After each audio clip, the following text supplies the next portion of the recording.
Bonjour à tous, bienvenue sur le podcast Cyclisme Performance Academy. Aujourd'hui, on va parler un petit peu sommeil avec Nathan Descotes. Est-ce que tu peux te présenter pour commencer?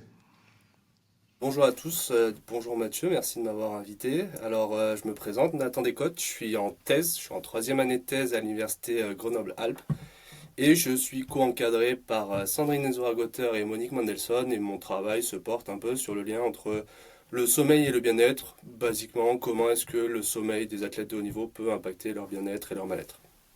Ok, trop intéressant. On va parler de tout ça du coup dans ce podcast. Déjà pour commencer, est-ce que tu peux nous expliquer rapidement c'est quoi le rôle du sommeil dans le corps? Alors le sommeil, que ce soit, j'imagine que toi aussi, ce que je vais te dire, ça va pas te choquer, c'est que le sommeil, c'est dans le monde du sport, c'est vraiment reconnu comme le mécanisme de récupération. C'est vraiment la stratégie de récupération la plus globale, donc qui va te permettre de récupérer sur toutes tes ressources. Il y a des ressources physiques, cognitives ou émotionnelles. Et en gros, ce sommeil, c'est vraiment un des éléments principaux de la récupération des athlètes. Et donc c'est vraiment ce qui te permet de récupérer le plus facilement et le plus globalement, quoi. Ok. Et alors en termes de volume de sommeil, qu'est-ce qu'il faut pour bien récupérer justement? Combien tu dors, toi, d'heures par nuit, à ton avis? En volume, au, au lit, ouais, c'est. Alors, enfin, par exemple, avec le. Moi, j'ai le mon bracelet Whoop, tu vois, qui va mesurer mon sommeil. Ouais, je suis entre 7 heures et 8h30 de sommeil. Alors, je crois que c'est le volume total. euh, Ah, j'ai un doute. J'ai un doute si c'est le volume total passé au Ok, lit ou, ok, ou si c'est le sommeil effectif, tu donc, ok. Bah, dans tous les cas, sachant que j'imagine que tu as une pratique très intensive, vois. Ouais. et super loin des recommandations, sans te faire peur, ça c'est un constat qui est basique parmi tous les athlètes. En gros, quand on regarde les recommandations en termes de durée de sommeil pour la population normale, donc c'est des gens qui n'ont pas forcément une activité physique super intensive, etc., on est entre 7 et 9 heures. Quand on s'intéresse aux athlètes de haut niveau, les recommandations elles vont jusqu'à 10 heures de sommeil par nuit. Ok, ouais. Mais après ça, c'est un constat qu'on voit actuellement dans la littérature, c'est que le sommeil des athlètes il est catastrophique, hein, si je peux le dire. Et en termes notamment de volume, on est très très loin des 10 heures de sommeil. Ça demande quand même une sacrée organisation quand t'es pas forcément sportif à plein temps ou même en fonction de l'activité que tu fais. Si tu es nageur, etc., bah, tu es un peu réglé par les horaires de piscine. Et du coup, on dit de viser les 10 heures. C'est compliqué, mais plus tu t'y rapproches, mieux ce sera. Et un petit peu le seuil critique, c'est essayer de ne pas passer en dessous des 7 heures. En dessous de 7 heures, ça commence à être vraiment problématique. Ok, ok. Et comment on se rend compte justement sur les études que bah, voilà, 10 heures, c'est un petit peu mieux que faire 7 heures, par exemple? En fait, sur les études, ils mesurent. Donc, en général, contrairement à ce que tu as, eux, ils n'utilisent pas les WHOOP, ils utilisent plusieurs outils qui sont assez sophistiqués comme la polysomnographie que tu fais en labo. Bon, ça, c'est pas le top à faire parce que du coup, ça coûte cher. Tu vas en labo, enfin, ça représente pas trop ce que tu vis toi. Mais sinon, ce qu'ils ont, c'est des actigraphes. Donc, c'est des accéléromètres en fait qui te permet de quantifier la durée. Et en fait, ils mesurent ça sur des études de cohorte, ils appellent ça. Ils mesurent ça chez plein de monde et ils regardent notamment ce qui est le mieux. Alors après, quand on est sur les 10 heures de sommeil, il n'y a pas eu de travaux qui disent 10 heures c'est le top, mais c'est les estimations. On parle souvent de la durée de sommeil, mais il y a aussi beaucoup d'autres facteurs qui sont à prendre en compte. On parle notamment de l'efficacité. Donc l'efficacité, c'est le ratio de temps que tu vas dormir par rapport au temps où tu es dans ton lit. Donc là, tu vois, tout à l'heure, tu me parlais de temps total. En gros, on va regarder si dans tes 7 heures, tu dors que 6 heures, bah, ça te fera un ratio. Et en gros, le mieux, alors là aussi, c'est les recommandations générales, mais ça s'applique aussi aux sportifs. Il faudrait être autour des 80% 85% de sommeil. Donc en gros, 85% du temps où tu dors par rapport au temps où tu es dans ton lit, là, tu es dans les recommandations, c'est bien. Et en fait, tout ça, l'efficacité, elle va être aussi impactée par la latence d'endormissement ou les réveils que tu peux avoir durant la nuit. Donc en fait, le sommeil, on parle souvent de volume, mais il y a plein d'autres choses qui sont super importantes. Donc l'efficacité, il y a combien de fois tu vas te réveiller par nuit. Est-ce que ces réveils, c'est des micro-réveils et tu vas pas faire attention? Ou est-ce que ces réveils, ils commencent à être marqués, tu vas avoir du mal à te rendormir derrière, et là on parle plutôt d'insomnie. Et après, il y a aussi nous, donc dans ma thèse, sur ce quoi on s'intéresse, c'est la régularité. Est-ce que tu penses que tu es quelqu'un de régulier? Est-ce que ça veut dire que tu vas te coucher, tu te réveilles à la même heure? Moi, Parce que, ouais, je pense, ouais. ouais. Parce que en gros, ce qu'on a vu, alors notamment c'est dans des grosses études de cohorte, donc il y avait, je crois qu'il y avait plus de 60 000 personnes, ils ont montré que en fait, avoir un sommeil plus régulier, c'était un peu un facteur un peu plus qui te protège un peu plus que la durée de sommeil par rapport à tous les risques de mortalité. En gros, plus tu es régulier dans ton sommeil, plus ça va te protéger, que ce soit aussi, ça a été fait sur la santé mentale, sur les risques de mortalité, et c'est même plus important que la durée de sommeil que tu vas avoir. Et nous, c'est quelque chose qu'on a réussi à répliquer là dans une étude. Bon, on n'est pas sur le même nombre d'athlètes, on est plutôt sur une petite centaine, et on a montré qu'en fait, plus les athlètes étaient réguliers, plus ils reportaient des niveaux de mal-être élevés. Et ça, indépendamment de ta durée de sommeil. Ok.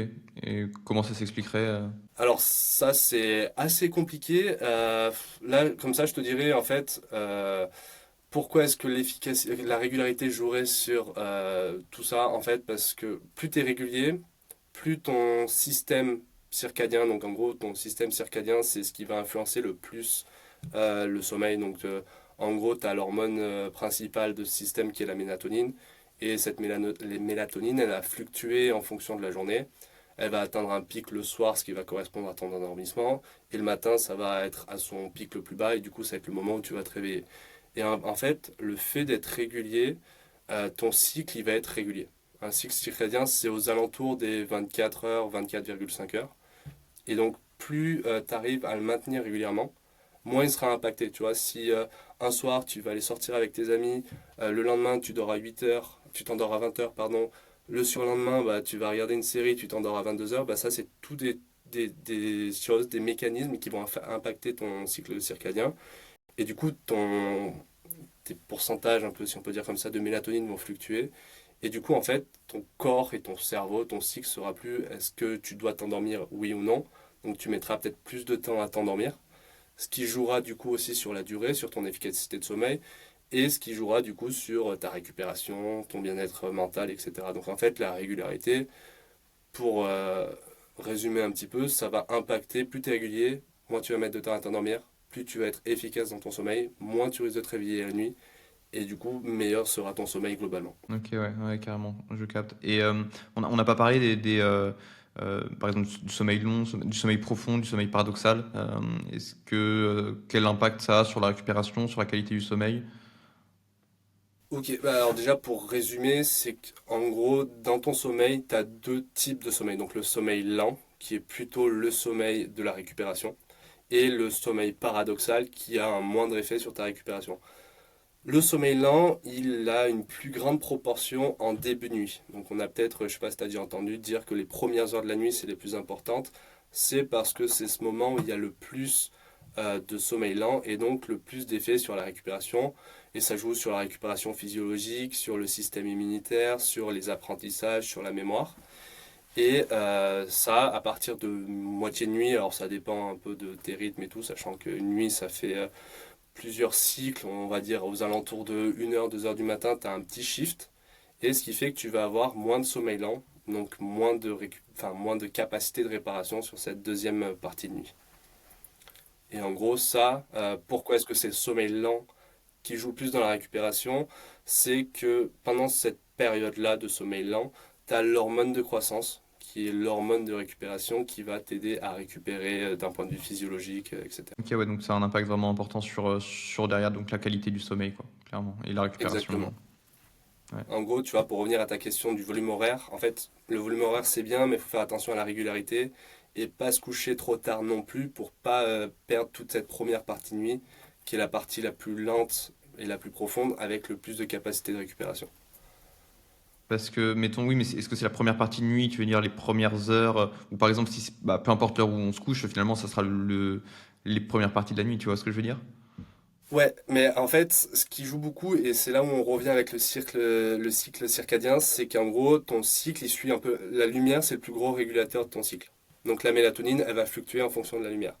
Et si tu t'endors à 3 heures du matin ou à 20 heures du soir, ton pourcentage de mélatonine, il n'est pas le même. Et du coup, derrière ta mélatonine et tout, ça impacte sur ton hormone de croissance en fait. Ouais.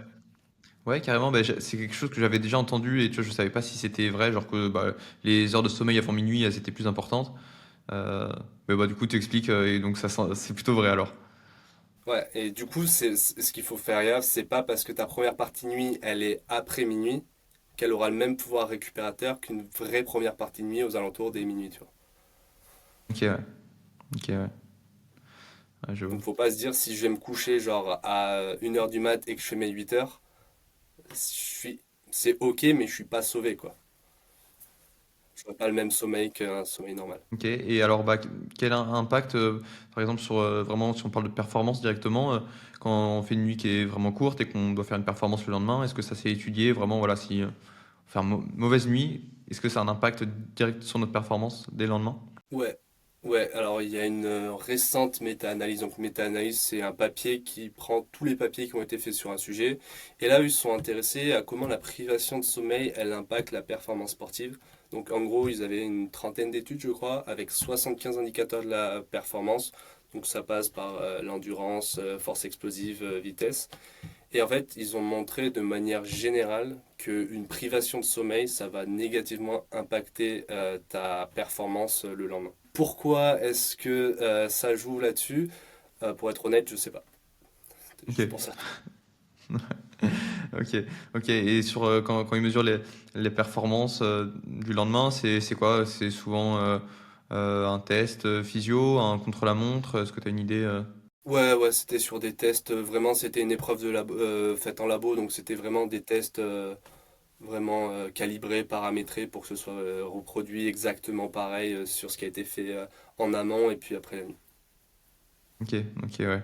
Ouais, donc c'est pas seulement l'aspect chronique du sommeil, mais vraiment, ouais, sur le court terme, ça a aussi un impact, quoi.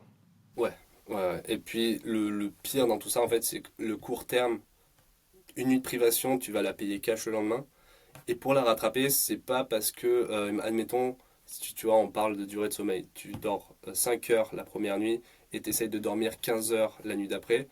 Ça va pas marcher comme ça. Tu vas pas te dire j'ai récupéré en fait, j'ai pas compensé ce que j'ai perdu la nuit d'avant. C'est vraiment un processus plus long. En fait, tu le payes cash rapidement et pour reprendre le rythme, bah, c'est un peu plus long que ce que ça t'a pris pour perdre.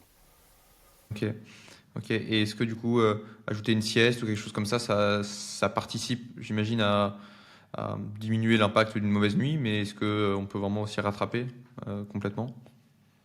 Alors, c'est une question un petit peu compliquée.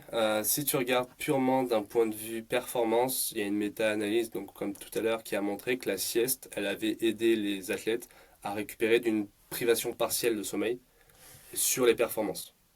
Mais si tu prends plus un point de vue santé du sommeil, bah, c'est pas se dire parce que j'ai pas mon sommeil suffisant chaque nuit que ma sieste, elle va me permettre de compenser à chaque fois. Sur du one shot, sur une compétition, bah, tu as été en déplacement, tu as un peu moins dormi, bah, si tu as le temps de faire une sieste, après il y a aussi bien faire la sieste, mais si tu as le temps, vas-y. Mais le mieux, c'est quand même d'avoir un sommeil régulier, d'avoir un bon sommeil, plutôt que tout miser sur une sieste ou sur la caféine, tout ça, pour essayer de comparer. Enfin, de Ouais, compenser. Mais si... ouais. Pardon, vas-y. Et du coup, une sieste, tu dis, alors faut faire une bonne sieste, c'est quoi une bonne sieste? Alors, une bonne sieste, le plus important de ce que j'entends pas mal avec les sportifs, c'est le timing.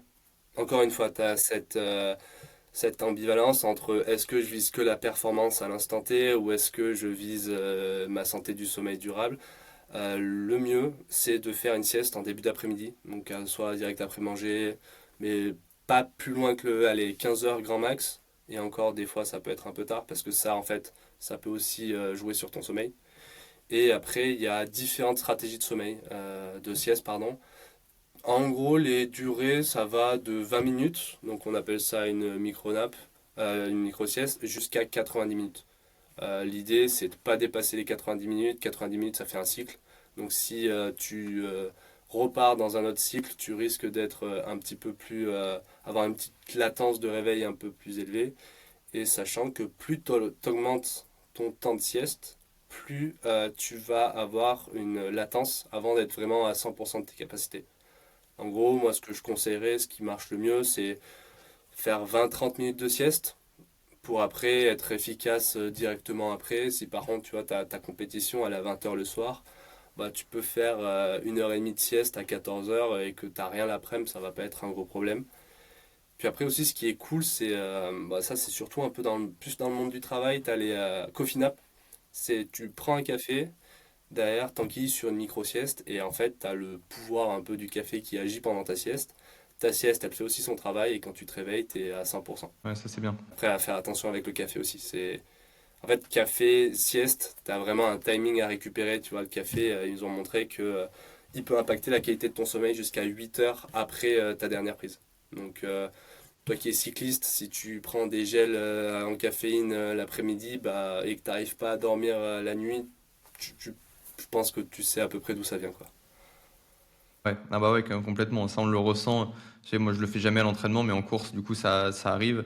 Et ouais, l'impact sur le sommeil est vraiment important. Alors que ça m'est déjà arrivé de faire des courses où, sans prendre de caféine, bah, clairement, je dors très bien après la course, alors que voilà, vraiment, je sens la différence, les courses où je prends la caféine, quoi. Ouais, non, mais vraiment, on le ressent. Et du coup, est-ce que, bah, ouais, toi, tu recommandes 8 heures sans caféine, sans prise de caféine avant le sommeil? Ouais, bah si tu y arrives, c'est le mieux, hein. Après, faut pas non plus s'arrêter de vivre et être frustré de tout, mais c'est vrai que si tu arrives à limiter déjà ton nombre de cafés et derrière à le prendre, à essayer de pas le prendre trop tard, bah c'est le top du top, hein. Après, bah, c'est comme ce qu'on observe avec le sommeil, c'est que tu as une grosse différence interindividuelle. Donc, par exemple, on va pas, en fonction de nos métabolismes, on va pas gérer pareil la caféine. Et peut-être que prendre un café à 16 heures, toi, ça va rien te faire. Comme moi, le prendre à 14 heures, ça va vraiment décaler mon sommeil. Mais ça, tu peux jamais trop savoir. Après, tu testes un peu par essai-erreur, tu vois. Si toi, bah, tu le gères pas bien, bah, tu prends plus tôt. Si tu arrives à le gérer, bah, c'est ok, mais sachant qu'il faut pas non plus trop forcer. Mais dans l'idéal, hein, quand ils parlent de recommandations, c'est pour la population globale. Ils parlent de 8 heures avant, ouais, c'est mieux. Ouais. Du coup, en cas de manque de sommeil, par contre, ça peut être un vrai booster de prendre de la caféine pour compenser ça. Alors voilà, sur un effet vraiment court terme, si on n'a pas trop le choix. Mais ça semble être quelque chose qui fonctionne. Moi, de ce que j'ai vu, de ce que j'ai vu, est-ce que tu valides aussi Ouais. Et malheureusement, c'est que cet effet sur la performance, il est un peu trop mis en avant. Moi, je me rappelle d'une étude là, qui s'est intéressée sur une équipe de rugby à l'effet de la caféine sur la performance et surtout sur le sommeil. Et en fait, bon, même si l'étude elle a quelques biais, il montre que je crois il y a à peu près un quart de l'équipe qui a moins de 2 heures de sommeil la nuit après le match. Donc ça montre que bah, la prise de caféine, bon après il y a d'autres facteurs, hein, le fait d'avoir le trajet retour jusqu'à chez soi, d'avoir gagné, du coup de célébrer ça avec les collègues et tout, bah, ça impacte, mais le fait de prendre de la caféine tard, quand tu as des compétitions tard, même si ça joue sur ta performance, bah c'est vraiment pas bon après pour ton sommeil, quoi. Ok, ouais. Ok. Alors, bah, justement, est-ce que, en termes d'habitude, etc., tu peux nous parler de peut-être ce qui est bien à faire pour optimiser son sommeil et notamment, bon, toi qui es plus sur l'étude des sportifs, est-ce que tu aurais des conseils à leur donner pour ouais, optimiser leur sommeil? Ouais, complètement. Alors, quand on parle de conseils, bah, on est vraiment sur les mêmes que ce qu'on donnerait à de la population globale. Le premier conseil que je donnerais, c'est soyez régulier. Donc, quand on parle de régularité, en général, ils sont pas à la minute près, c'est d'être à plus ou moins 1 heure sur les mêmes heures de coucher et de réveil. Donc après, ça joue sur combien de temps tu vas mettre pour t'endormir, etc., comme on a dit tout à l'heure. Après, le vrai problème un peu de société qu'il y a maintenant, bah, c'est les écrans avec la lumière bleue. Si tu arrives à arrêter ton écran en moins de 30 minutes avant d'aller dormir, bah, c'est bien. Plus tu arriveras à l'éteindre avant, mieux ce sera. Après, on a des conseils un peu, bah, c'est des conseils un peu bateaux, mais parfois, quand tu discutes avec les athlètes, tu te rends compte qu'ils essayent même pas de jouer là-dessus, c'est sur ton environnement de sommeil, c'est d'essayer de vraiment avoir un environnement parfait. C'est-à-dire, une chambre, elle doit être relativement fraîche. On conseille aux alentours des 18 degrés, que ce soit pas trop chaud non plus. Faut qu'elle soit calme. Ça semble bateau, mais certaines fois, bah, tu as le bruit qui va te déranger. Donc, si ta chambre elle est pas calme, tu as aussi bah, des alternatives avec des bouquets ou essayer de voir ce que tu peux faire pour réduire tout ça. Faut que ta chambre elle soit noire. Ça aussi, c'est vraiment un point important. Et puis encore tout bête, bah, c'est d'avoir un bon lit, d'être dans des vêtements confortables pour dormir. Et ça, c'est des conseils que quand tu regardes dans la littérature, quels sont les conseils, genre si tu dois faire une éducation au sommeil, c'est les principaux conseils qu'ils donnent. C'est vraiment veiller à ce que ton environnement de sommeil il soit bon, que tu aies un bon lit, que ton pyjama il soit confortable, que tu sois bien pour dormir. Et puis après, ils te disent vraiment, bah, touche pas les écrans, sois régulier, bois pas de café comme on l'a dit tout à l'heure. Et puis après, il y a tout ce qui est routine apaisante juste avant l'endormissement, que ce soit bah, de la relaxation. Avec les vidéos maintenant sur YouTube, tu as accès à plein de trucs de relaxation, qu'elles soient relaxation musculaire progressive, méditation, pleine conscience. Il y a de la lecture aussi, des fois j'essaye de recommander pour éviter d'être sur les écrans parce que là on a fait il n'y a pas longtemps une étude sur des jeunes nageurs et en fait tu vois que même chez eux c'est compliqué de ne pas être sur les écrans et leur dire ne va pas sur leur écran c'est pas facile tu vois. J'aime bien prendre l'exemple de si je te dis pense pas à un éléphant rose, à quoi t'as pensé? L'éléphant rose. Donc, le but, tu vois, c'est pas de leur dire va pas sur ton écran, mais plutôt à la place d'aller sur ton écran, bah, lis, écoute de la musique. Si essayes de pas être en face à face direct avec la lumière bleue, essaye de faire de l'écriture, de colorier, des choses qui peuvent te calmer un peu plus pour pas être sur tes écrans et t'apaiser juste avant de dormir. Et est-ce que le repas aussi, le dernier repas avant le sommeil, il a été étudié un petit peu?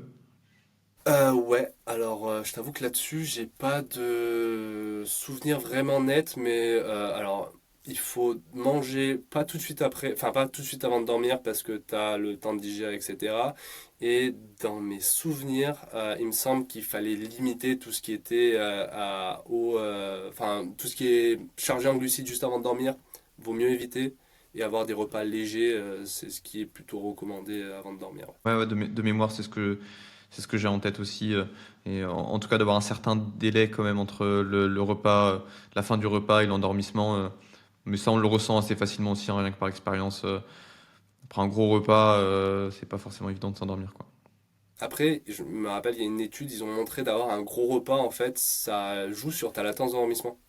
Tu vas avoir plutôt tendance à t'endormir vite, mais ça aura un impact plutôt délétère après sur la qualité de ton sommeil, sur le reste de ta nuit. Donc c'est pour ça, si tu veux dormir vite, tu peux manger beaucoup, mais bon, après, tu vas avoir un moins bon sommeil. Donc essaie d'avoir des repas légers, et comme tu dis, ouais, avec un délai entre, c'est mieux. Complètement. Et les sportifs, ils sont aussi beaucoup soumis au déplacement. Alors, ils vont aussi beaucoup changer d'environnement, rien qu'avec des chambres d'hôtel. Et ça peut aussi impacter le sommeil de pas forcément dormir toujours dans les mêmes conditions. Est-ce que tu aurais des conseils dans ces cas-là aussi? Ouais, alors ça, ce qui est un peu marrant là, ce que j'ai vu il y a pas longtemps, c'est que du coup, tu as le first night effect. Donc, c'est l'effet d'être dans un environnement différent et de moins bien dormir. Mais il y a aussi l'effet contraire de cet effet. Donc, certaines fois, les personnes, alors je présume, c'est peut-être parce que leur environnement de sommeil chez eux est pas bon, mais le fait de changer de lieu, bah, ils vont avoir un meilleur sommeil.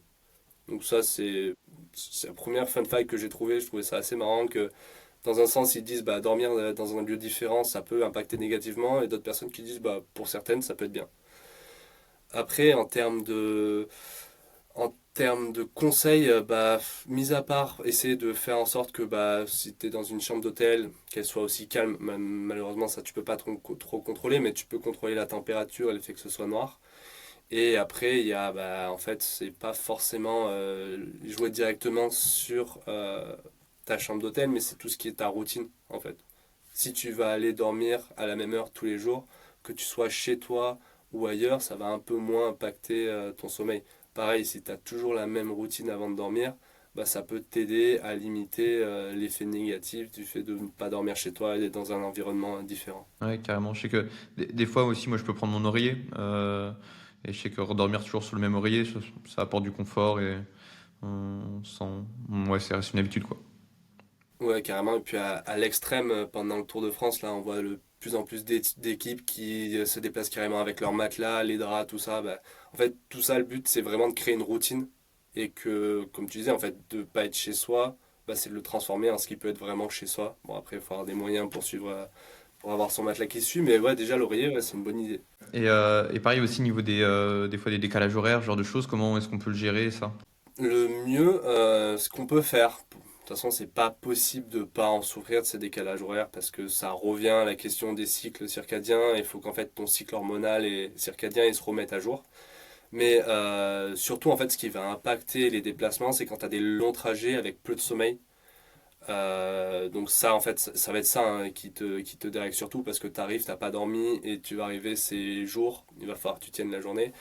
Donc, ce qui conseille, il y a les stratégies de sleep banking. Donc, c'est faire des réserves de sommeil avant de partir. Quand tu sais que tu as un gros déplacement et que c'est important que tu sois frais après, bah, c'est sur les nuits précédentes, c'est essayer d'allonger un peu tes durées de sommeil, d'essayer de prendre des siestes quand tu peux, de faire en gros des vraies réserves de sommeil qui derrière pourront t'aider à compenser ce que tu vas perdre dans l'avion et en arrivant. Deuxième chose que tu peux faire, c'est vraiment essayer d'optimiser ton sommeil pendant l'avion. Donc c'est avoir un bandeau pour essayer d'être dans le noir complet, avoir des écouteurs à réducteur de bruit, des boules qui tout ce que tu peux faire pour essayer de t'isoler un peu du bruit et essayer de dormir au maximum et de garder ta routine. Et puis après, une fois que tu es sur place et que tu dois te mettre à jour dans ton nouveau cycle, bah c'est en fait c'est s'exposer à la lumière, donc qui va permettre à ton cycle circadien de se remettre à jour. Essayer d'éviter d'aller courir tard le soir, parce que courir tard le soir, ça va t'exciter tout ce qui est hormones, température du corps, donc ça va retarder un peu ton cerveau. Et en fait, l'idée, c'est, une fois que tu es sur place, c'est d'essayer d'avoir la vie la plus normale que tu puisses avoir pour resynchroniser ton corps avec le fuseau horaire dans lequel il est. Ok, ouais. Ouais, ouais, je vois. Et ouais, tu parlais de faire des réserves de sommeil, et ça me faisait penser aussi à tous ceux qui font des ultras, etc., qui seront confrontés à la privation de sommeil. Est-ce que du coup, dans ce cas-là, ça peut être une bonne idée aussi de faire des réserves de sommeil avant? Ouais, ouais, carrément. Après, ouais, quand on est sur de l'ultra, là, c'est quelque chose de complètement différent.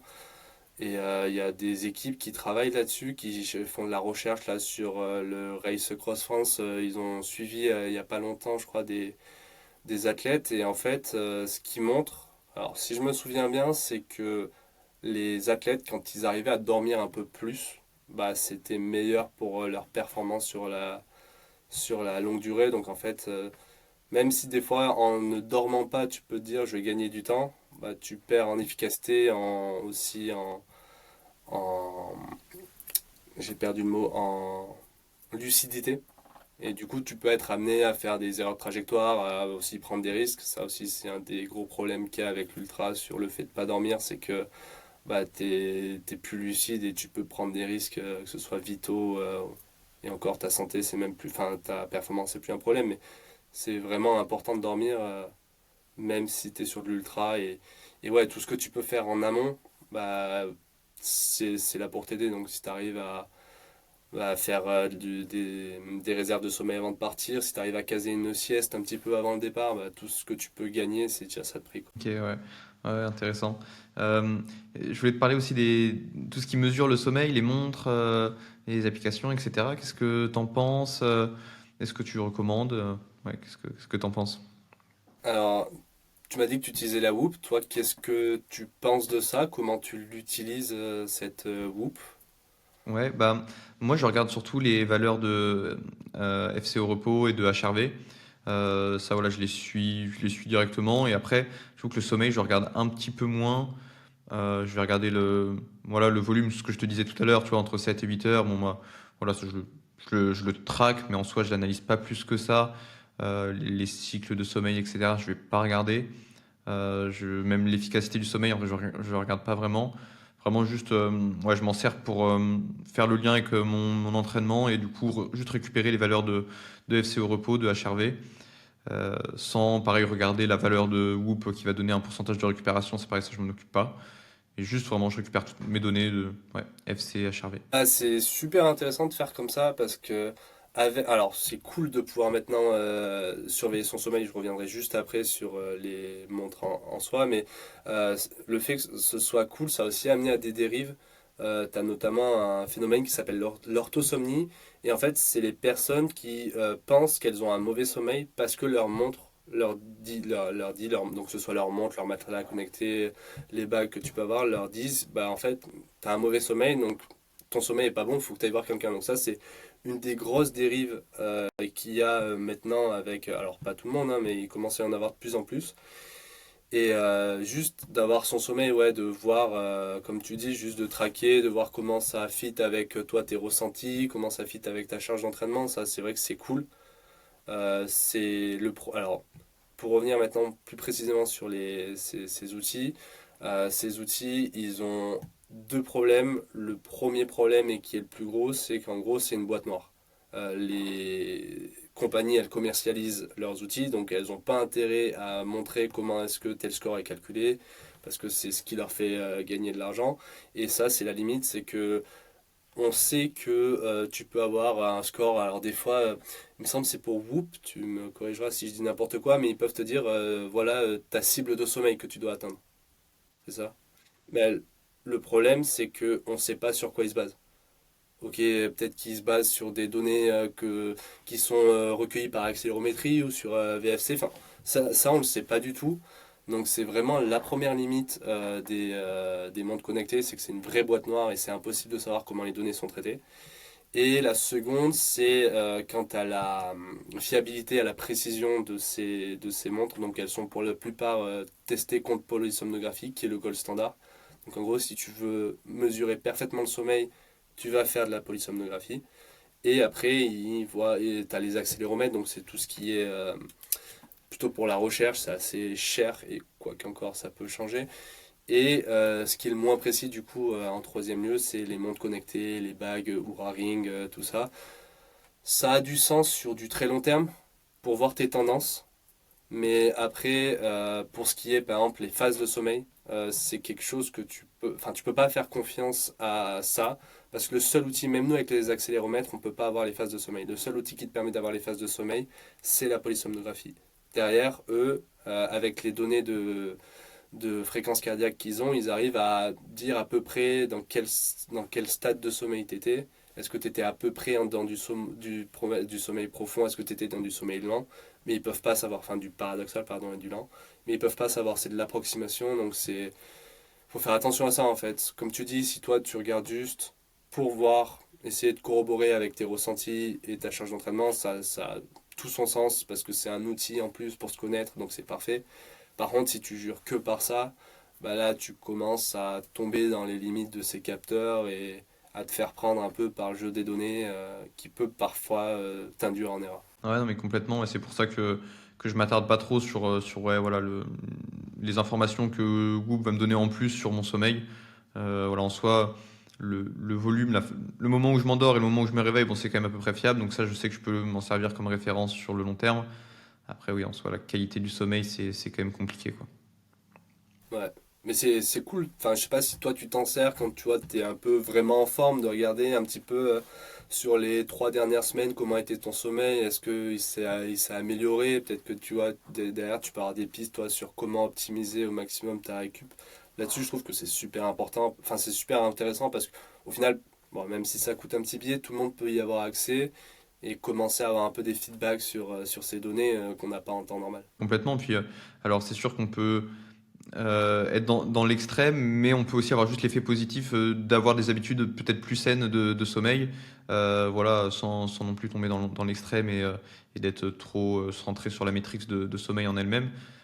Mais ça, rien que ça peut avoir un énorme effet positif sur beaucoup, et comme tu dis, même chez les sportifs qui, pour beaucoup n'ont pas forcément des bonnes habitudes de sommeil, sont loin de se rendre compte qu'en fait ils peuvent faire mieux et améliorer leur performance avec ça, quoi. J'avais lu un article qui avait été publié, tu étais dans les auteurs, je sais pas si c'était toi l'auteur principal, mais voilà, sur aussi euh, la santé mentale, plus liée au sommeil, c'était assez intéressant. Est-ce que tu peux nous en parler un petit peu justement bah ouais, du lien entre le sommeil et puis ouais, santé mentale? Je me souviens plus exactement le terme que j'avais noté, mais ouais, si tu peux nous en parler.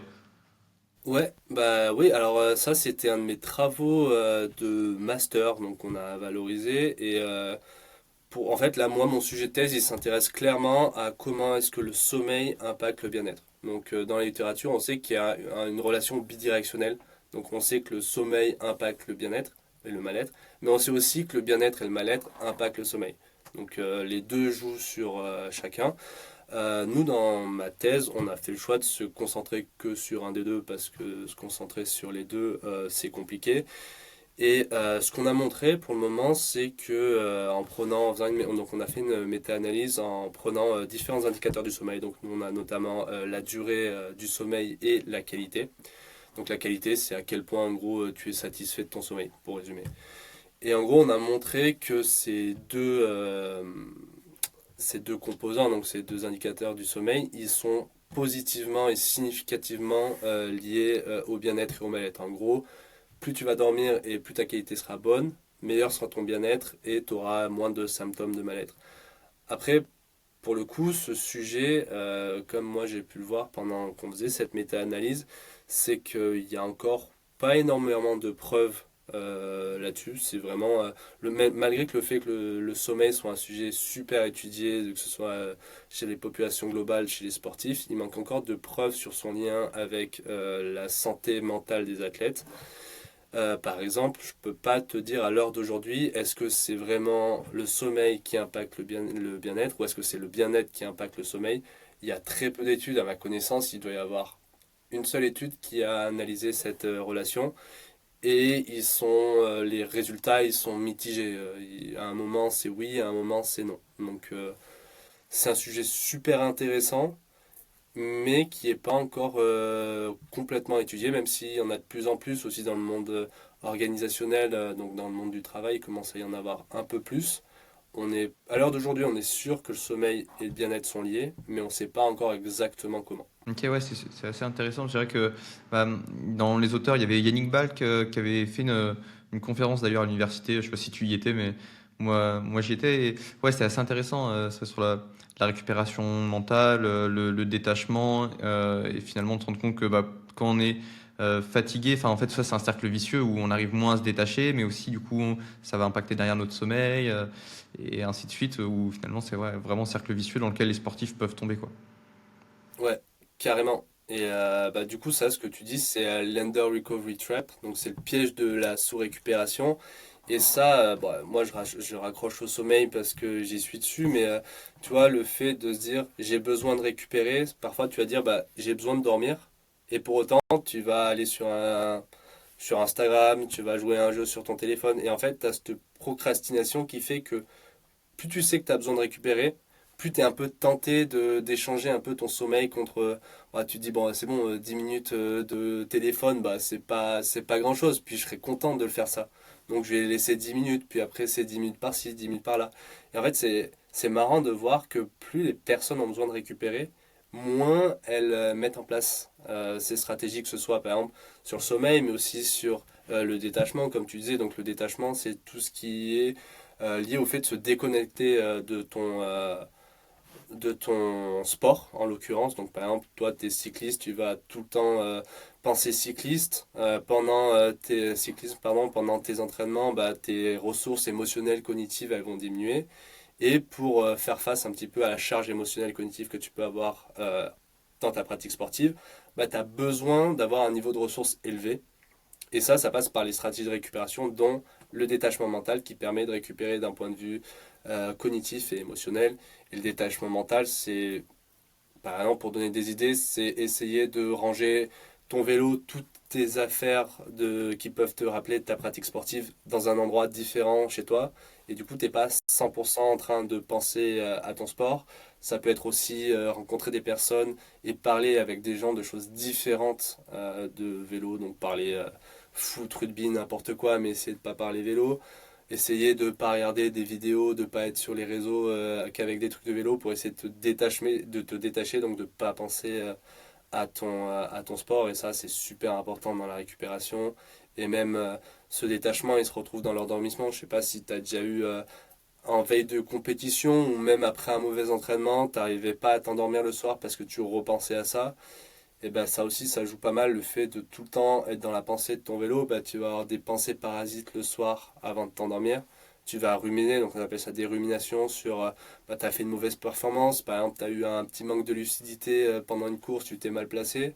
Bah, le fait de ruminer, ça a aussi joué sur ton sommeil, tu vas moins bien dormir, tu vas moins bien récupérer physiquement, mentalement, etc. Et c'est un cercle vicieux.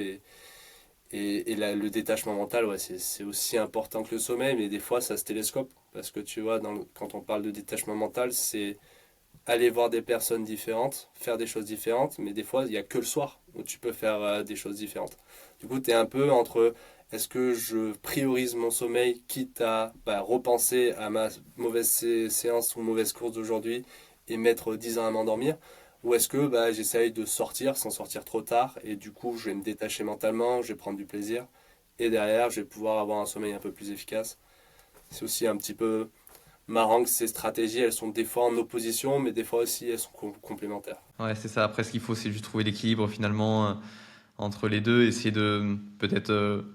Voilà, on n'est pas obligé d'être dans un extrême ou un autre et peut-être juste être une fois de temps en temps, pouvoir sacrifier peut-être un peu de sommeil, mais pour penser un peu moins au sport, ça sera bénéfique sur le long terme, quoi.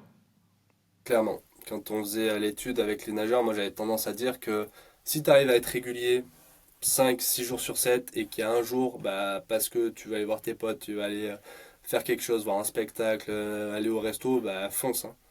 Ouais, Il y ouais, a un peu complètement. le Ouais. truc One Life, faut profiter de sa vie et c'est bien de se dédier à son sport, mais il y a aussi sa santé mentale qui est super importante et on le voit de plus en plus.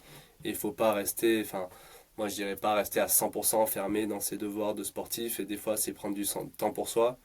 Et prendre du temps pour soi, ça t'améliorera dans ton rôle de sportif. Complètement. Complètement. Et donc, du coup, tu disais, tu es en troisième année de thèse. Est-ce que tu as du coup donc déjà réalisé des études ou est-ce que tu en es dans le processus de la thèse? Alors, moi, donc, je suis en troisième année, donc là, c'est un peu l'année où tout doit se terminer. On a du coup valorisé, donc publié une première étude. Bon, elle n'était pas directement liée à la thèse, mais elle était un peu en parallèle. Et puis après, donc comme j'ai parlé tout à l'heure, on a une méta-analyse. On a aussi deux autres études qui sont en cours ou en train d'être finies, d'être rédigées. Et on va essayer de les soumettre à des journaux pour les publier, sachant que c'est un processus qui prend du temps parce qu'en gros, tu envoies ton journal. Donc l'éditeur, celui qui gère le journal, il va dire OK, on prend ou ça nous intéresse pas, c'est pas assez, c'est pas dans le scope de la revue, etc. Donc à ce moment-là, il faut que tu refasses le processus de trouver autre chose. Mais une fois que tu es accepté, derrière, tu as du peer reviewing. Donc en gros, ils vont envoyer ton papier à deux personnes qui vont le lire, qui vont te faire des commentaires. Après, tu vas recevoir ces commentaires, donc ils peuvent être majeurs, ça veut dire que tu peux avoir la moitié de ton papier à réécrire, ou ils peuvent être mineurs en mode bah, tu as juste à améliorer ça, ça. Et derrière, une fois que tu as fait ça, tu peux publier, donc soumettre et publier. Pour te dire, nous, sur la majeure partie, voire sur toutes les études que j'ai actuellement, le stade où on est le plus avancé, c'est on attend les retours des reviewers, donc on n'est pas encore sur le point d'être publié. Enfin, en tout cas, j'espère, ça dépendra des retours. Et du coup, là, il va me rester un an pour publier ça. Nous, on a déjà toutes nos données, on est déjà en train de finir toutes les analyses. Et il restera plus que ça, plus que c'est encore la grosse partie de publier, de mettre ça dans des journaux. Il y a aussi pendant les conférences, donc c'est quelque chose qui se fait beaucoup, où tu vas présenter aussi tes résultats, où tu valorises, ça fait aussi partie de la thèse et de la valorisation de tes résultats. Ok, ok, ouais. Et du coup, est-ce que tu peux en parler un petit peu des études que tu as réalisées ou tu faut attendre que ça soit publié Ouais, ouais, ouais, bah, la première étude donc, qu'on a faite, c'est la méta-analyse où on a montré donc des tendances dans la littérature, comme quoi le sommeil et que le bien-être, que le sommeil, pardon, en termes de durée de qualité serait lié au bien-être et au mal-être.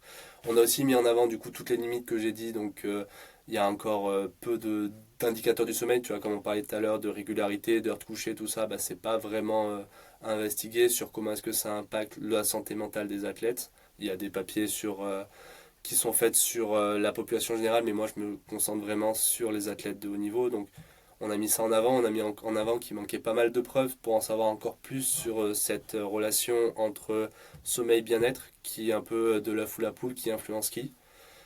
Dans une deuxième étude, donc on a fait une espèce d'étude épidémiologique, donc, enfin, si j'ose appeler ça comme ça, on a fait passer un questionnaire en ligne à 528 athlètes. Et derrière, on a fait des profils. Donc en gros, on avait différents types de dormeurs. On avait les bons dormeurs, on avait des dormeurs mais qui étaient relativement bons, mais qui dormaient pas assez en termes de durée. On avait des dormeurs qui étaient avec une haute insomnie, etc. Et les principaux résultats de cette étude, elle est assez alarmante, pardon. Déjà, on a montré que sur les 528 athlètes, il y avait au moins 60% de ces athlètes qui étaient dans des cas cliniques d'insomnie. Donc, via un questionnaire, en fait, si tu scores à plus haut de 6 sur ce questionnaire, tu es considéré comme à risque clinique d'insomnie, de symptômes d'insomnie. Et dans notre population, on a 60% de cette population qui est à c'est risque clinique Ouais, c'est énorme et pour te dire, il y a d'autres papiers qui sont allés jusqu'à 75%. Donc c'est vraiment...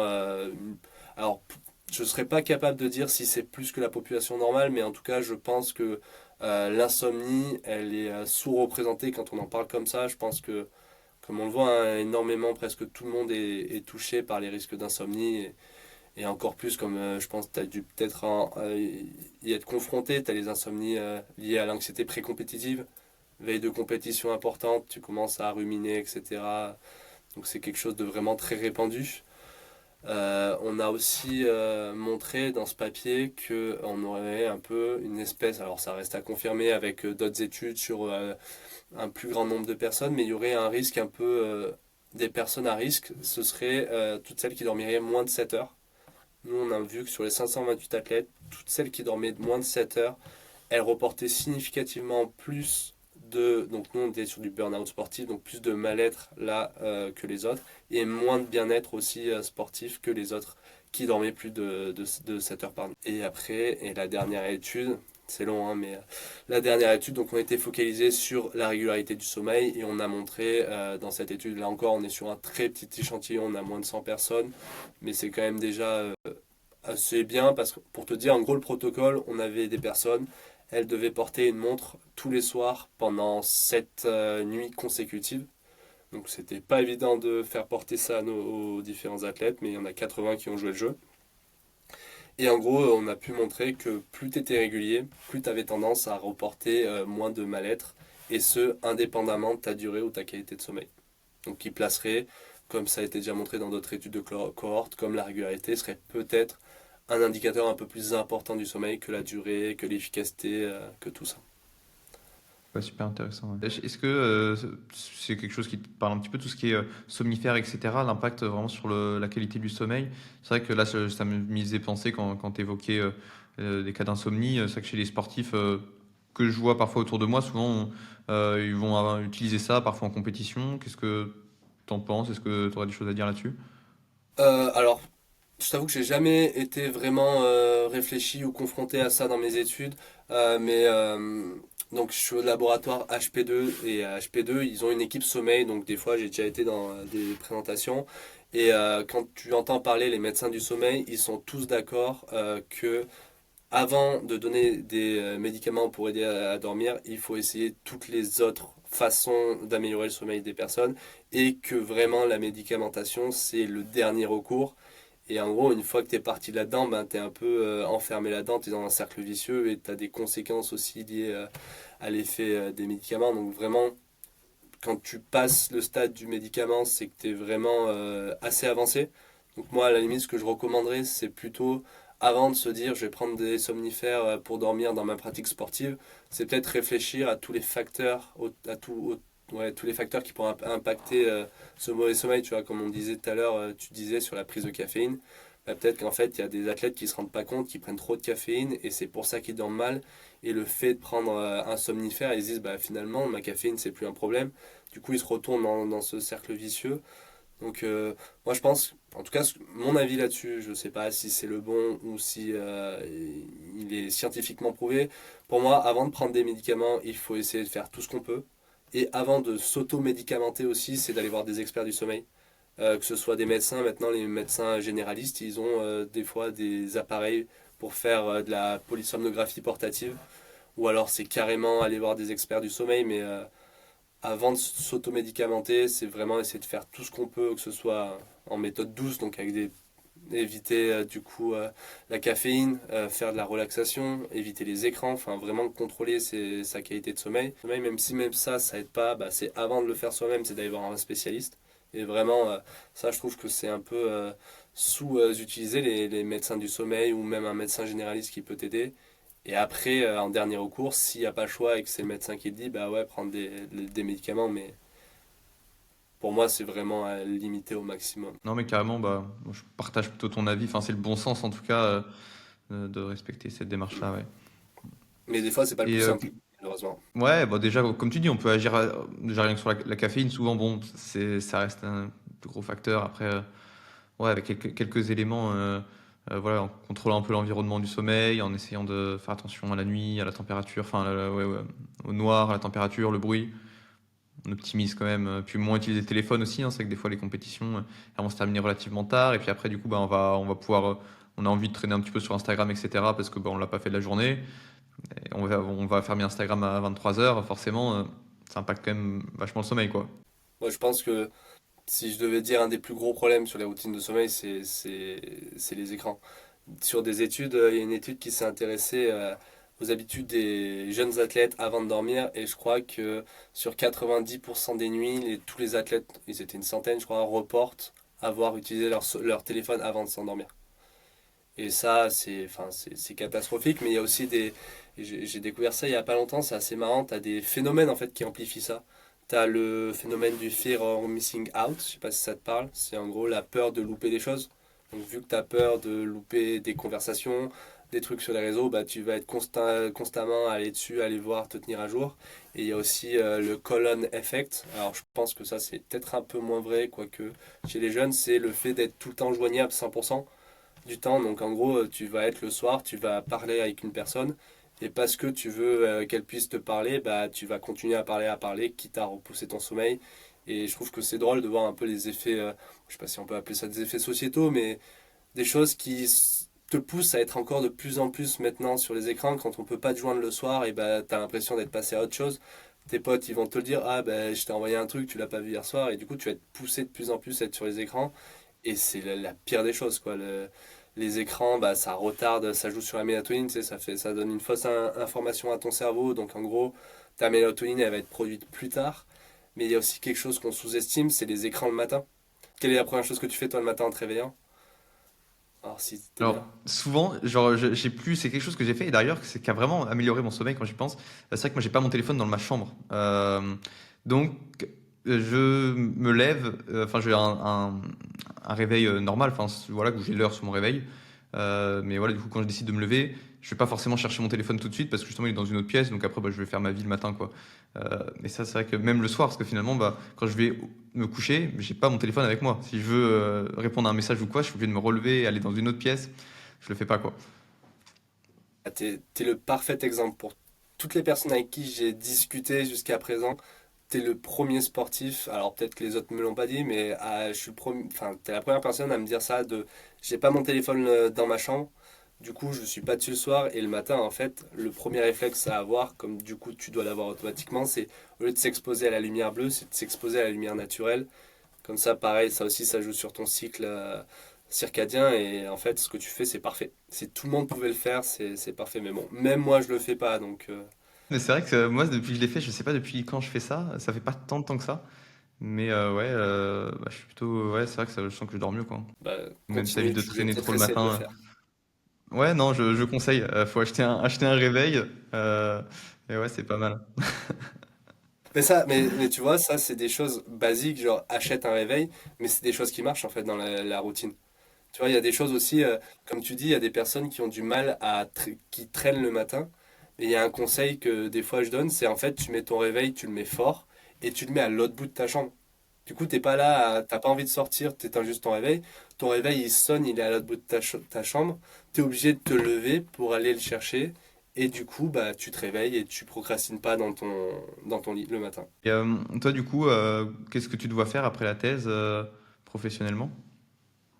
C'est la grande question. Je t'avoue que je sais pas du tout. J'ai grossièrement deux choix qui s'offrent à moi, enfin qui s'offrent oui et non.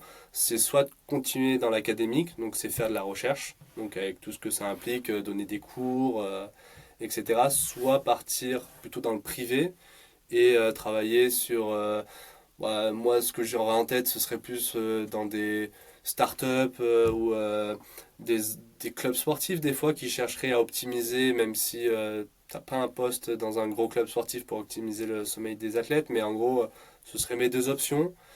Et l'option qui serait un peu entre deux, ce serait faire un post-doctorat. Donc, c'est en gros, c'est un contrat de 1 ou 2 ans après ta thèse. Ça dépend, tu peux en enchaîner plusieurs qui se font à l'étranger, en France, ça dépend où est-ce que tu trouves tes opportunités. Et en gros, pendant ces contrats, bah, tu arrives à faire que de la recherche et t'as pas besoin de faire de cours comme tu peux si tu es, par exemple, maître de conférence, tu as un service d'heure minimum à faire, même si faire des cours c'est super intéressant. Moi, ce qui m'intéresse, c'est vraiment la recherche et le Graal ultime, ce serait de faire que de la recherche toute ma vie, mais c'est pas possible.